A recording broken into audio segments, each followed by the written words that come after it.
چند تعلقات کے اور ان تعلقات کے کچھ تقاضے بھی ہیں، کچھ حقوق بھی ہیں۔ مثال کے طور پر اللہ تعالیٰ نے ہمیں والدین والا تعلق دیا۔ انسان دنیا میں آتا ہے تو اس کا سب سے بڑا تعلق اپنا ماں باپ ہے، اور ان ماں باپ کے حقوق بھی ہیں۔ انسان زندگی گزارتے ہوئے ماں باپ کے ساتھ تعلق نبھاتے ہوئے اخراجات بھی اٹھاتا ہے، اور خوشی اور غم کے موقع پر مال خرچ بھی کرتا ہے۔ اسی طرح دوسرا، اللہ تعالی نے انسان کو زندگی گزارتے ہوئے رشتہ داروں والا تعلق دیا۔ اب ایک بندہ اپنے رشتہ داروں کے ساتھ تعلق بھی رکھتا ہے، اور ان تعلقات کو نبھانے کے کچھ تقاضے بھی ہیں۔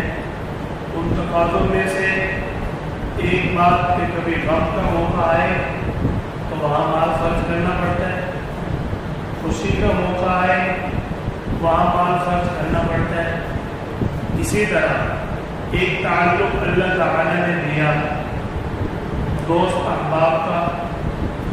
دوست احباب میں بھی دیکھیں، اگر بندے کا ایک شخص کے ساتھ تعلق ہے، اس تعلق کے کچھ تقاضے بھی ہیں، اور جب ان تقاضوں کو پورا کرتا ہے تو پھر اخراجات بھی ہوتے ہیں۔ اسی طرح مکمل زندگی کے اندر موقع بموقع، لمحہ بلمحہ چلتے پھرتے تعلقات نبھاتے ہوئے انسان مال خرچ کرتا ہے، لیکن کسی بھی مال خرچ کرنے پر کوئی اعتراض نہیں ہے، کوئی شبہ نہیں ہے، کوئی شک نہیں ہے، اور کسی قسم کی کوئی تنقید نہیں ہے۔ پھر ایک تعلق جو تعلق مع اللہ تعلق ہے، جو تعلق باللہ تعلق ہے، جو رجوع الی اللہ کا تعلق ہے، قرب الہی کا تعلق ہے، پھر اس تعلق کو نبھاتے ہوئے جب احکامات کو پورا کرتے ہوئے انسان خرچ کرتا ہے، پھر وہاں اعتراض کیوں؟ ماں باپ کا تعلق اللہ نے دیا، رشتہ داروں کا تعلق اللہ نے دیا، دوست احباب میل جول ہر ایک کے ساتھ اس میں اخلاق اچھا لین دین اللہ نے فرمایا۔ سب کچھ دینے کرنے اور دھرنے والی ذات اللہ کی ہے۔ ساری جگہوں پر خرچ کرتے ہوئے کوئی اعتراض نہیں، لیکن جب اللہ کے نام پر اور اللہ کے حکم پر مال خرچ کرنے کی باری آتی ہے، اعتراضات شروع ہو جاتے ہیں، طرح طرح کے شکوک و شبہات پیش کیے جاتے ہیں، طرح طرح کی اپنی طرف سے بناوٹی، حقیقت نہیں، بناوٹی خیر خائیاں، ہمدردیاں، جھوٹی ہمدردیاں شروع ہو جاتی ہیں۔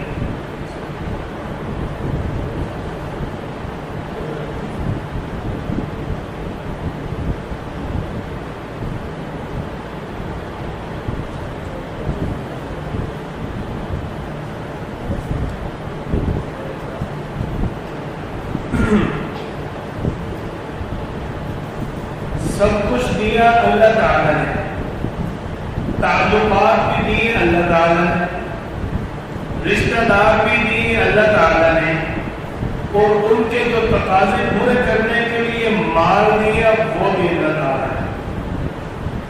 اسی لیے تو اللہ تعالیٰ نے فرمایا وَأَنفِقُوا فِي سَبِيلِ اللَّهِ وَلَا تُلْقُوا بِأَيْدِيكُمْ إِلَى التَّهْلُكَةِ، کہ تم اللہ کے راستے میں مال خرچ کرو، کہیں تم اپنے ہی ہاتھوں کے ذریعے اپنے آپ کو ہلاکت میں نہ ڈالو۔ وَأَحْسِنُوا، نیکی کرو، إِنَّ اللَّهَ يُحِبُّ الْمُحْسِنِينَ، اللہ تعالیٰ نیکی کرنے والے کو پسند فرماتا ہے۔ اپنے ہاتھوں کے ساتھ ہلاکت میں ڈالنے کا مطلب کیا ہے؟ دیکھو، ہم مال کماتے ہیں کس طرح مزدوری کر کے؟ اپنے ہاتھ کے ساتھ۔ انسان مال کمائے اور اس مال میں سے اللہ کے راستے میں خرچ نہ کرے تو وہی مال اس کے لیے اس ذریعے وبال بن گیا۔ تو گویا کہ اپنے ہاتھ کے ذریعے کمانے کے بعد انسان جو ہے اسی مال کو اپنے لیے وبال بنا رہا ہے، تو اپنے ہاتھ کے ذریعے ہلاکت خرید رہا ہے۔ اب یہ قربانی کا موقع ہے، سارا سال ہر جگہ میں مال خرچ ہوتا ہے، باپ کے پاس بھی 20-25 ہزار والا Oppo, Vivo, Samsung, Android mobile, بیٹے کے پاس بھی 50 ہزار والا اینڈرائڈ موبائل۔ ہاں جی، ہم نے اچھا میگا پکسل والا لینا ہے، وہاں باپ بھی نہیں کہتا بیٹا کسی غریب کی مدد کر دو، جب باپ خریدتا ہے بیٹا بھی نہیں کہتا کسی غریب کی مدد کر دو۔ جب شاہانہ گاڑی کے اوپر سفر ہوتا ہے، 1 کروڑ 2 کروڑ 5 کروڑ تک گاڑیوں پر جب سفر ہوتے ہیں، اس وقت نہیں کہا جاتا یار گاڑی جو ہے وہ 50 لاکھ والی رکھ لیں، 50 لاکھ سے کسی غریب کی مدد کر دیں۔ اس وقت یاد نہیں آتی غریبوں کی ہمدردی، اس وقت غریبوں پر مال خرچ کرنا یاد نہیں آتا۔ لیکن جب اللہ کا حکم آ گیا لِيَذْكُرُوا اسْمَ اللَّهِ عَلَىٰ مَا رَزَقَهُم مِّن بَهِيمَةِ الْأَنْعَامِ، کہ ان جانوروں پر اللہ کا نام لو جو اللہ نے تمہیں دیے۔ مال بھی اللہ کا ہے، مال بھی اللہ کا ہے اور دینا بھی اللہ کے راستے میں، سارا نہیں دینا، تھوڑا سا دینا۔ پھر بھی اعتراض، جب گاڑی لی، موبائل لیا اور دیگر اخراجات رشتہ داروں میں شادی اور وقت کے موقع پر اٹھائے، اس وقت یاد نہیں آیا کہ غریبوں کی مدد بھی کرنی ہوتی ہے۔ لیکن جب اللہ تعالیٰ نے حکم فرمایا قربانی کا، فوراً یاد آ گیا اور یہ کیا سارے مسلمان جانور ذبح کر رہے ہیں، کوئی تو غریبوں پہ بھی مال خرچ کر دے۔ تو بابا ہم نے کب منع کیا ہے غریبوں پہ مال خرچ کرنے؟ ہم نے کب منع کیا ہے؟ دیکھو شعبان کے مہینہ میں اللہ تعالیٰ نے یہ احکامات نازل فرمائے۔ نمبر 1 زکوٰۃ کا شعبان کے مہینہ میں، نمبر 2 رمضان کا، نمبر 3 عید الفطر کا، نمبر 4 قربانی کا، نمبر 5 عید الاضحیٰ کا، صدقۃ الفطر کا۔ شعبان کے مہینہ 2 ہجری میں اللہ تعالیٰ نے یہ 6 اہم فرائض نازل فرمائے۔ اب بتاؤ سب سے پہلا حکم اللہ نے کیا نازل فرمایا؟ قربانی کا، عید الاضحیٰ کا یا زکوٰۃ کا؟ پہلا حکم اللہ نے زکوٰۃ کا نازل فرمایا کہ پہلے مال غریبوں پر خرچ کرنا ہے۔ اب غریبوں پر تو خرچ نہیں کیا، کہتے کہ چاہتے کیا ہیں؟ چاہتے یہ ہیں کہ ہمیں قربانی کا جانور نہ ذبح کرنا پڑے، اللہ کے نام پر قربانی دینی پڑے، مال لے کر جان چھوڑ جائے۔ ایسے نہیں، مال بھی کئی لوگ تو مال دے کر جان چھوڑنا لگے نا، پیسے بچانے کے لیے باتیں کرتے ہیں، ہمیں مال میں خرچ کرنا پڑے۔ اسلام میں اعتراض کی چیز کا اللہ نے تو پہلے زکوٰۃ کو حکم دیا ہے۔ قربانی سے 2.25 مہینے پہلے اللہ تعالیٰ کیا فرما رہے ہیں؟ زکوٰۃ دو۔ اس کے بعد اللہ تعالیٰ فرمایا روزے رکھو، روزے رکھ لی، اللہ تعالیٰ نے پھر فرمایا صدقۃ الفطر، پھر دو غریبوں کو صدقۃ الفطر دے دیا۔ اب اللہ تعالیٰ نے فرمایا پورا سال پھر غریبوں کو صدقات دو۔ قربانی کا جانور ذبح کرنے کا حکم ایک بار ہے اور غریبوں کو مال دینے کا حکم زکوٰۃ، صدقہ فطر، صدقات نافلہ۔ کتنا اللہ تعالیٰ کی طرف سے غریبوں کا انتظام ہے اور اس کے باوجود اعتراض ہے، خام کا اعتراض، بنتے بھی نہیں۔ تو قربانی کے حکم پر اعتراض کرنے کے لیے طرح طرح کی باتیں۔ پہلی بات لوگ اٹھاتے تو جی قربانی کا حکم قرآن مجید میں ہے کسے؟ آپ صلی اللہ علیہ وسلم کی حدیث مبارکہ ہے صحابی رسول آپ صلی اللہ علیہ وسلم کا فرمان مبارک جس کا مفہوم نقل کرتے ہیں کہ آپ صلی اللہ علیہ وسلم نے یہ جو وَنْحَرْ فَصَلِّ لِرَبِّكَ وَانْحَرْ ہے، اس سے آپ صلی اللہ علیہ وسلم نے فرمایا کہ قربانی کا حکم اللہ نے نازل فرمایا ہے۔ ایک حکم واضح ہے اور ایک حکم سورۃ الحج میں وَالْبُدْنَ جَعَلْنَاهَا لَكُم مِّن شَعَائِرِ اللَّهِ لَكُمْ فِيهَا خَيْرٌ فَاذْكُرُوا اسْمَ اللَّهِ عَلَيْهَا صَوَافَ، تم ان جانوروں پر اللہ کا نام لو۔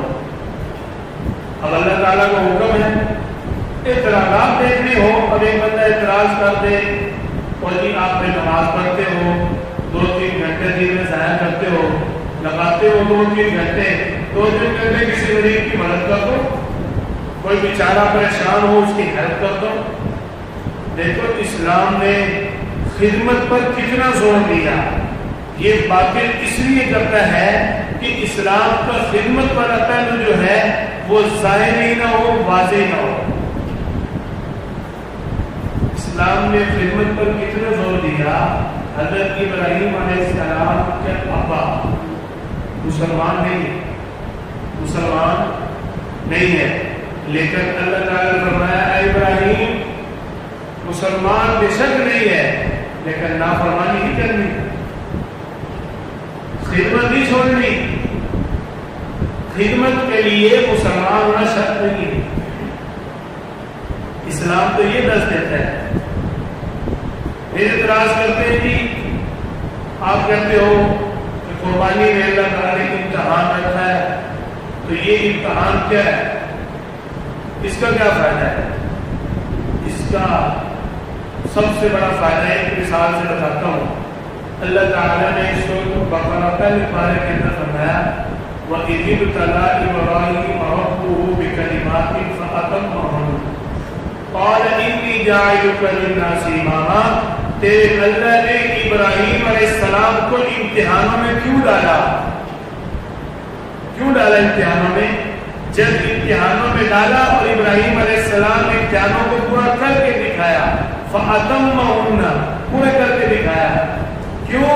إِنِّي جَاعِلُكَ لِلنَّاسِ إِمَامًا، ہم نے ان کو امام بنانا تھا۔ تو جب بندے نے کامیابی لینی ہو، بڑا بننا ہو، امام بننا ہو تو امتحان دینا ضروری ہے۔ کیوں جی؟ کیوں بیٹا؟ آپ نے میٹرک کرنی ہو، 10ویں کا سرٹیفکیٹ لینا ہے تو امتحان دینا ہے۔ دیکھو اللہ تعالیٰ نے ایک دنیا کے اندر دستور بنا دیا، بڑا بننا ہے تو بڑا پن کا مظاہرہ کرتے ہوئے قربانی دینی پڑے گی۔ اس لیے اس قربانی کے اوپر اعتراضات کرنا یہ سب ڈھونگ ہے، ڈھوسلے فضول کی باتیں۔ اس میں آپ حضرات کو ایک مختصر سی نصیحت ہے، وہ یہ ہے کہ آپ اپنے علماء سے رابطہ مضبوط رکھا کریں۔ دیکھو ایک مثال دیتا ہوں کہ اللہ تعالیٰ نے حکم فرمایا فَاسْأَلُوا أَهْلَ الذِّكْرِ إِن كُنتُمْ لَا تَعْلَمُونَ، جس چیز کا تم علم نہیں رکھتے اس کے بارے میں تم اہل علم علماء سے سوال کرو۔ کیوں؟ قُلْ هَلْ يَسْتَوِي الَّذِينَ يَعْلَمُونَ وَالَّذِينَ لَا يَعْلَمُونَ، کیونکہ علم والا اور غیر علم برابر نہیں ہو سکتے۔ جو عالم ہے اور ایک شخص عالم نہیں ہے، دونوں برابر نہیں ہو سکتے۔ یہ اللہ تعالیٰ کا فرمان ہے اور وہ اپنی طرف سے تو نہیں ہے۔ اس کی آسان کر کے آپ کے مزاج کے مطابق مثال دے دیتا ہوں۔ ایک شخص نے فرنیچر کا کام سیکھا ہے، فرنیچر کا کام سیکھ لیا ہے۔ کام سیکھنے کے بعد اس کو کرسی بناتے ہوئے کوئی چیز فٹ کرتے ہوئے شک ہو گیا، اس کو کام کو فٹ کرنا تھا، اس کو یہاں سے ایسے فٹ کرنا۔ فرق کتنا ہوتا ہے؟ صرف اٹھا کے فٹ کرنے کا فرق ہوتا ہے۔ استاد کے فٹ کرنے کا طریقہ یاد نہیں رہا، اب اپنے طریقے سے ٹھوس رہا ہے، شک پڑ گیا۔ اب استاد سے نہیں پوچھے کرسی تیار ہو جائے گی؟ بتاؤ جی، استاد سے نہیں پوچھے گا کرسی تیار ہو جائے گی؟ فٹنگ کا کام ہے، سیکھا بھی ہے، صرف شک پڑ گیا اس کو کیسے فٹ کرنا ہے، سمجھ نہیں آ رہی۔ اب استاد سے نہیں پوچھے گا کرسی تیار ہو جائے گی؟ نہیں ہوگی، حالانکہ کام تو سیکھا ہوا ہے یار۔ اس کے باوجود کام سیکھ کر استاد سے پوچھے بغیر کام نہیں بنتا یار۔ دین کا علم تو لوگوں نے سیکھا بھی نہیں ہے، پھر کیسے ہو سکتا ہے کہ علماء سے پوچھے بغیر کام سیکھا ہو جائے؟ وہاں تو سیکھا بھی ہے، اس کے باوجود کرسی تیار نہیں ہوتی، اور یہاں پر سیکھا بھی نہیں ہے۔ آپ سب عالم تو نہیں ہے، آپ سب قاری تو نہیں ہے، آپ سب نے تو نہیں سیکھا ہوا، بلکہ 80% وہ جنہوں نے نہیں سیکھا ہوا۔ یہاں سیکھے بغیر دین کیسے سمجھ آ جائے؟ وہاں تو ایک کرسی سیکھ کر بھی نہیں فٹ ہو رہی، صرف شک ہونے کی بنا۔ تو یہاں اگر آپ حضرات کو شک ہو، اپنے علماء سے رابطہ مضبوط رکھیں، جوڑ کے رہیں، ہر وقت بے دھڑک دھڑا دھڑ دن رات جب ملو اپنے سوالات تیار رکھو، تاکہ آپ حضرات کو کوئی گمراہ نہ کر سکے۔ جب ملو قاری صاحب، حافظ صاحب، جو بھی آپ کا دوست ہے، میرا اس معاملے میں یہ سوال ہے کہ آپ میری رہنمائی کر دیں، ابھی جواب نہیں، آپ نے کل بتا دیں، کل نہیں ہے 2 دن بعد بتا دیں، لیکن آپ اپنے شک کو دین کے معاملے میں دور کرنے کے لیے علماء کے ساتھ رابطہ مضبوط رکھیں۔ دیکھو میں نے مثال دی، ایک بندہ ہے، اس نے درزی کے کام سیکھ لیے، اب سلائی لگاتے ہوئے اس کو شک ہو گیا کہ یہاں سے سلائی کیسے کرنی ہے۔ ایک سلائی تو ہے، 1 منٹ کا سارا کام ہے، حالانکہ اس نے درزیوں کا کام سیکھا ہوا ہے، شک ہو گیا، اب وہ استاد سے پوچھے بغیر چل نہیں سکتا ہے۔ اور دین کے معاملے میں شک ہو جائے اور سیکھا بھی نہ ہو، پڑھا بھی نہ ہو، علم بھی نہ ہو، اور پھر بندہ کہ شک کی بنا پر میں ٹھیک ہو جاؤں گا خود بخود، یہ نہیں ہو سکتا۔ اس لیے جس طرح دوسرے معاملات کے اندر کوئی چیز سیکھے اور سمجھے اور پوچھے بغیر انسان کر نہیں سکتا، اسی طرح دین کے معاملات کے اندر بھی آپ اپنے علماء سے پوچھے، سیکھے اور سمجھے بغیر اپنے عقائد اور اپنے اعمال کو درست نہیں رکھ سکتے۔ آپ حضرات سے گزارش ہے، آپ ہر وقت اپنے علماء سے رابطہ مضبوط رکھیں، اور جب بھی کوئی آپ پر اعتراض کرے نماز کے بارے میں، زکوٰۃ کے بارے میں، قربانی کے بارے میں، دیگر عبادات کے بارے میں، آپ فوراً علماء سے رابطہ کرو۔ میں نے جیسے آپ کو پہلے ایک واقعہ سنایا تھا کہ میں ایک جگہ فوٹو کاپی کروانے کے لیے گیا، ہمارے سامنے قربانی کورس کی فوٹو کاپی تھی، تو ایک آدمی وہاں بیٹھا ہوا کہنے لگا سارا ملک تو ہمارا مقروض ہے، ہمارے ملک کے اوپر اتنا قرضہ ہے، ایک بچہ پیدا ہو رہا ہے وہ مقروض ہے۔ مولوی یہ تو مسئلہ بتاتے نہیں ہے کہ پورے ملک میں کسی پر قربانی بنتی نہیں ہے، کیونکہ مقروض پر قربانی ہوتی ہے۔ اب کتنا زبردست سوال ہے، سخت سوال ہے، عام بندے کی سمجھ میں آنے والا نہیں ہے۔ تو بات سوال تو اس کا ٹھیک ہے، دلیل بھی اس کی مضبوط ہے، لیکن 100% ڈوس ہے، اس نے بونگی ماری، ہمارے ساتھ اس نے بونگی ماری، کوئی سوال اتنا خاص نہیں۔ میں نے اس شخص کو کہا، میں نے کہا آپ کس چیز پہ آئے یہاں پہ؟ کہنے لگا موٹر سائیکل پہ۔ میں نے کہا آپ خالی جیب آئے، جیب میں کچھ ہے؟ کہنے لگا کیوں، کیا مطلب ہے آپ کا؟ ہر بندے کی جیب میں کچھ ہوتا ہے۔ میں نے کہا آپ کی جیب میں اپنا کچھ بھی نہیں ہے، موٹر سائیکل بھی میرے حوالے کرو، ورنہ میں ابھی 15 پہ کال کر رہا ہوں کہ آپ گورنمنٹ کا موٹر سائیکل اٹھائے پھرتے ہو، جلدی کرو۔ کہنا موٹر سائیکل میرا ہے، میرے پاس رجسٹری ہے، میرے پاس کاغذات ہیں، آپ کیسے بات کر رہے ہیں؟ میں نے کہا ابھی نا تم نے کہا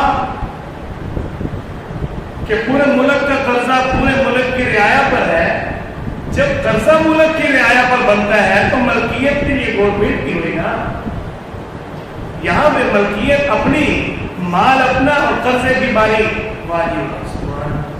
میں نے کہا دونوں طرف سے دوگلی پالیسی نہیں چلے گی، بات ایک رکھو۔